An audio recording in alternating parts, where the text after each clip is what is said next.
لا تعبدون الا اللہ وبالوالدین احسانا، عبادت صرف اللہ کی اور والدین سے حسن سلوک۔ تو کہاں عبادت کے ساتھ والدین سے حسن سلوک کا رب نے حکم کیوں دیا؟ اس کی وجہ کیا ہے؟ تو مفسرین کرام فرماتے ہیں وجود ایک حقیقی دینے والا ہے اور ایک مجازی دینے والا ہے۔ ایک وجود کو دینے والا ہے جو محسن حقیقی ہے، اور ایک وہ ہے جو محسن مجازی ہے۔ یعنی میں اور آپ جو یہاں ہیں، ہمارے آنے کا بھی تو ذریعہ ہے، ہمارے والدین ہمارے وجود کا ذریعہ ہیں، اور اللہ پاک نے یہ وجود دیا ہے، وہ وجود حقیقی دینے والا ہے، اور یہ اس کی عطا سے آپ کے ذریعہ بنے ہیں، تو ان کے ذریعے دینے والا ہے۔ تو مفسرین کرام فرماتے ہیں حقیقت میں تو محسن اللہ ہے، لیکن اللہ نے یہ وجود ڈائریکٹ نہیں دیا، یہ وجود تمہارے والدین کے ذریعے دیا، تو پھر والدین محسن مجازی ہیں۔ تو اس لیے اللہ عز و جل نے اپنے عبادت کے ساتھ یہ ذکر کیا کہ میں محسن حقیقی ہوں، میں نے تمہیں وجود دیا تو عبادت میری کرو، لیکن جن کے ذریعے کیا ہے وہ تمہارے والدین ہیں، اس لیے ان کے حسن سلوک کرو، ان کے ساتھ حسن سلوک سے پیش آؤ۔ یہاں میں آپ کو بات عرض کرتا ہوں، اعلیٰ حضرت امام اہل سنت الشام الزمان فاضل بریلوی علیہ رحمۃ الرحمٰن والدین کی شان کے متعلق لکھتے ہوئے یہ فرماتے ہیں کہ والدین کا کتنا مقام ہے، کتنا مرتبہ ہے کہ اللہ پاک نے عبادت کے ساتھ ان کا حکم دیا۔ کیوں؟ کیونکہ وہ وجود دینے والے ہیں، وہ وجود کے ذریعہ بنے ہیں۔ اعلیٰ حضرت فرماتے ہیں یہ جو آپ کو جتنی بھی شانیں مل رہی ہیں، چاہے دنیاوی مل رہی ہیں چاہے دینی مل رہی ہیں، علامہ صاحب ادھر موجود ہیں، ان کو جو اللہ نے نوازا، جو ان کی دولت دی، جو آپ کو دی، جو آپ اللہ کے گھر میں بیٹھے یا عبادت کی، نماز پڑھی اور ایک اللہ کے بندے کی دعا کے لیے حاضر ہوئے، کسی کا دل جیتنے کے لیے آئے، ہمدردی کے اظہار کے لیے آئے، کسی کی بخشش کے لیے آئے، اور بھی اچھی سوچیں، اچھی نیات ہوتی ہیں، آپ یہاں آئے، مجھے بتائیں اگر والدین نہ ہوتے آپ یہاں ہوتے؟ تو پھر اعلیٰ حضرت جتنی بھی نعمتیں تمہیں مل رہی ہیں اور جتنے بھی مقامات تمہیں مل رہے ہیں، یہ سارے وجود پر موقوف ہیں اور یہ وجود پر ڈیپینڈ کرتے ہیں۔ اگر وجود نہ ہو تو آنکھ کیا کام کرے؟ آنکھ بھی نہیں، زبان بھی نہیں، یہ جو میں بول رہا ہوں یہ وجود ہے تو بول رہا ہوں، تو یہ والدین کے ذریعے، یہ دیکھ رہی ہے تو والدین کے ذریعے۔ فرمایا والدین کا یہ ایک احسان کہ اللہ نے ان کے ذریعے میں وجود دیا، اور وجود میں ہر نعمت ہے، چاہے وہ حدیث بن جائے، وہ یہ کامل بن جائے، غوث بن جائے، قطب بن جائے، ابدان بن جائے، وہ ظاہری طور پر بھی اس مقام پہ پہنچے، یہ ساری نعمتیں وجود پر ہیں، وجود کا ذریعہ والدین ہے۔ کیا مطلب؟ یہ جو کچھ بھی تمہیں مل رہا ہے اس کے لیے تیرے والدین ہیں۔ فرمایا صرف یہ ایک ایسا احسان ہے کہ بیٹا ساری زندگی نہیں چکا سکتا، ایک احسان والدین کا ایسا ہے۔ کیوں؟ کہ اس لیے احسان کا بدلہ احسان ہوتا ہے۔ انہوں نے تمہیں وجود دیا، اب وہ مر گئے، تم بھی وجود دو، تو تم وجود نہیں دے سکتے، تم زندگی نہیں دے سکتے۔ تو کہا جب تم زندگی نہیں دے سکتے، انہوں نے تمہیں زندگی دی ہے، انہوں نے تمہیں وجود دیا ہے، اس لیے یہ ایک ایسا احسان ہے ساری زندگی گزر جائے تم صرف یہ احسان نہیں چکا سکتے، جب بھی بولو گے پیچھے پھر والدین ہیں کہ پیچھے دنیا کا سبب اور ذریعہ ہے کہ اللہ پاک نے تمہیں یہ دیا ہے، اس لیے فرمایا کہ والدین نے اس سے سلوک کرو۔ اب بندہ سوچتا ہے تو وہ والدین کو سمجھے کچھ نہیں، وہ اپنی والدہ بھی کچھ نہیں سمجھتا، کہتے ہیں آپ چپ کر جاؤ، آپ کو پتہ ہی نہیں، آپ پرانے زمانے کے ہو، میں اب جدید زمانے کا ہوں، میں نے آکسفورڈ میں پڑھ لیا ہے، مجھے پتہ چل گیا کہ میں کون ہوں۔ اس سے بہتر تو پڑھتے ہی نہیں، جاہل اچھا تھا کہ جب ماں کا دل جلا دیا تم نے، تجھے پتہ ہی نہیں، آپ نے دین پڑھا ہی نہیں۔ ہم نے جو پڑھا ہے، ماں کی رضا میں اگر بچہ چپ کرتا ہے نا تو اللہ برکت دیتا ہے، باپ کے رضا میں چپ کرتا ہے نا اللہ برکت دیتا ہے۔ مجھے بتائیں کیا کسی حدیث بات میں آپ نے یہ پڑھا ہو کہ باپ متقی ہو، والدہ متقیہ ہو، پرہیزگار ہو، پھر نیک بچہ، فرما بردار بچہ ان کا چہرہ دیکھے تو تب اسے اجر مقبول کا ثواب ملے گا؟ ایسا کہیں پڑھا ہو؟ نہیں، کہیں نہیں ہم نے پڑھا۔ بس بچے کے متعلق ہے بچہ فرما بردار، والدین کے متعلق نہیں کہ وہ اس میں پہنچے ہوں تو پھر یہ آپ چہرہ دیکھو گے تو آپ کو حج مقبول کا ثواب ملے گا؟ نہیں، اس میں یہی ہے کہ فرما بردار بچہ والد کا چہرہ دیکھے، والدہ کا چہرہ دیکھے، لیکن نظر ٹھیک رکھیے، پیار سے دیکھیے، اسی وقت اللہ پاک راضی ہو جاتا ہے۔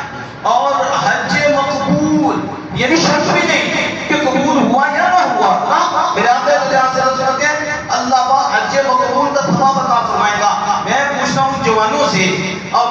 بچوں سے جو والدین کے آگے بولتی ہیں وہ پتہ نہیں کیا کچھ کرتے ہیں. بڑے کو جو ساری رات نفل پڑھتے رہے ہو, ساری رات عبادت کرتے رہے ہو, منو ٹن خرچ کیا تھا, اس کی وجہ سے تمہیں یہ مقام مل رہا ہے. حج کر کے لوگ آ جاتے ہیں, پتہ نہیں کتنے کے حج قبول ہوئے ہیں, لاکھوں روپے لگا دیتے ہیں, سفر کی تھکن بھی محسوس کرتے ہیں, کتنی تکلیفیں وہاں کی محسوس کرتے ہیں. کیا چھوٹ نہیں ہے کہ ان کا حج قبول ہو گیا؟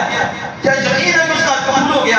اور تجھے تو ادھر جا کے ایک حج کا ثواب مل رہا ہے. اگر قبول ہو جائے, یہ جو گھر میں بیٹھے ہیں انہیں ہزار مرتبہ بھی پیار سے دیکھے خالق کائنات ہزار حجوں کا ثواب عطا فرما دیتا ہے. میں آپ سے پوچھنا ہوں اور جوانوں سے پوچھتا ہوں, وجہ کیا ہے؟ وجہ دل جیتنا ہے. وجہ کیا ہے؟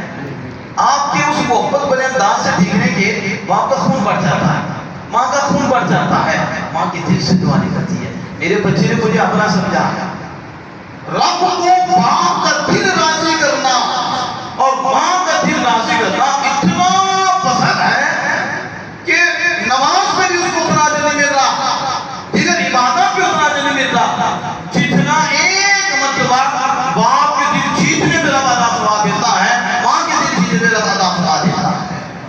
اس لیے ذات مطلب سوچیں کہ والدین کے آگے آگے آتے ہیں. یہاں تک ہم نے پڑھا مار کر اس کو لعن کرتے, پھر بھی بچے کا کام نہیں کہ بدتمیزی کرے.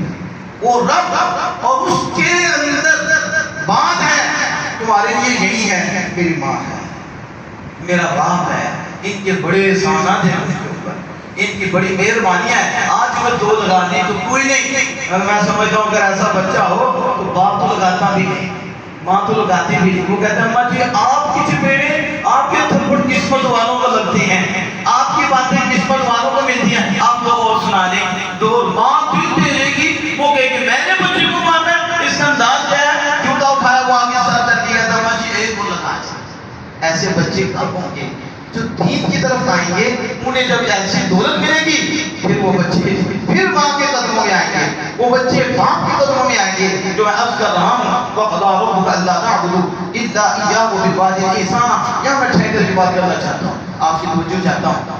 والدین کے ذریعے 2-4 وجود ملتے ہیں, 10 مل جائیں, 12 مل جائیں, تو ان کا کوئی احسان نہیں چکا سکتا جتنی ان کی شان ہے. ذرا میں ایک حدیث سے بات کا مفہوم آپ کے سامنے رکھ دوں, آپ غور کریں. بعد میں تقریر کرنے کی طرف جا رہا ہوں. بخاری شریف یہ حدیث موجود ہے اور اس کا مفہوم, ایک اللہ کا نیک بندہ تھا اور اس نے 500 سال عبادت کی تھی, لیکن 500 سال عبادت میں کوئی حقوق العباد کی معاملے میں کوئی کمی نہیں تھی, کیونکہ وہ گیا ہی نہیں تھا. تو حقوق العباد بندوں میں رہتا نا, کوئی مسئلہ بنتا, وہ تو دریا کے اندر رہا. اللہ نے اس کے رہنے کا انتظام بھی کر دیا, کھانے پینے کا بھی انتظام کر دیا, وہاں عبادت کرتا رہا. جب روح نکلی تو سجدے میں نکلی, اور جبریل امین علیہ السلام حضور سے بات کر رہے تھے اور عرض کر رہے تھے کہ اتنی عرصہ اس نے عبادت کی, کوئی ریاکاری نہیں, کوئی دکھلاوا نہیں, کسی کا دل توڑا نہیں, اللہ کی اطاعت ہی کرتا رہا ہے. جب قیامت کا دن ہوگا, وہ حاضر ہوگا, تو فرمایا جائے گا کہ تو میری رحمت کی وجہ سے جنت میں داخل ہو. جب یہ مجدہ سنے گا تو وہ کہے گا میری عبادت, میرے عمل, اتنے 100 سال عبادت کی, یہ گناہ کوئی نہیں. تو آج اللہ پاک فرما رہا ہے کہ رحمت سے جب میرے عمل کہاں کے, میری عبادت کہاں کے.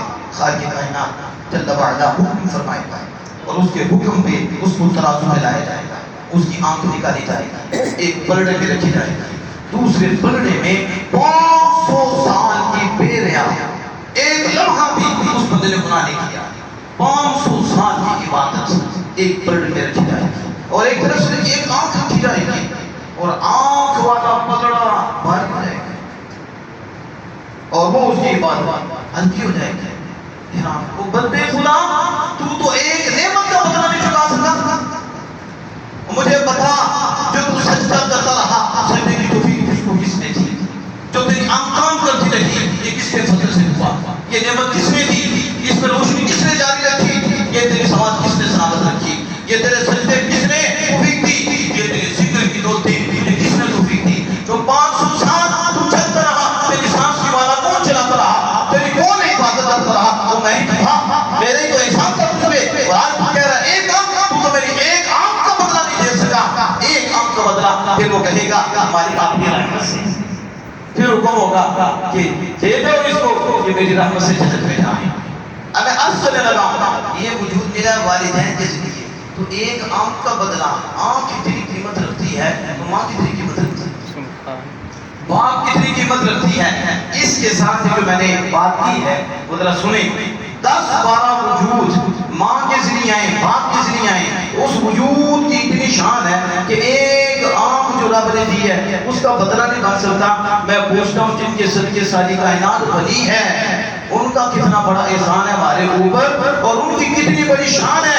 یہاں والدین کا احسان نہیں چکا سکے، آمنہ کے نام کو چکا سکتے ہیں، رسول اکرم صلی اللہ علیہ وسلم کا احسان کو چکا سکتی ہیں. اس لیے والدین کے آگے بھی جھکے رہیں گے، خالق کائنات کے محبوب کے آگے بھی جھکے رہیں گے، پھر ہی خیر کے دروازے کھلیں گے. اسی شعر سے میں اپنی بات کو ختم کرتا ہوں. کسی شاعر نے بڑے خوبصورت انداز میں حالات حاضرہ کی تصویر کشی کرتے ہوئے یہ شعر لکھا ہے. اٹھا کے خود ہی چلنا پڑتا ہے یہ اٹھا تھکا بدن فخری، اٹھا کے خود ہی چلنا پڑتا ہے یہ ٹوٹا تھکا بدن فخری، کہ جب تک سانس چلتی ہے کوئی کندھا نہیں دیتا. خالق کائنات جل وعلا سے دعا ہے کہ مالک مرحومہ کی کامل کوششوں کو موفق فرمائے اور ہمیں بھی آخرت کی فکر نصیب فرمائے. وآخر دعوانا الحمدللہ رب العالمین.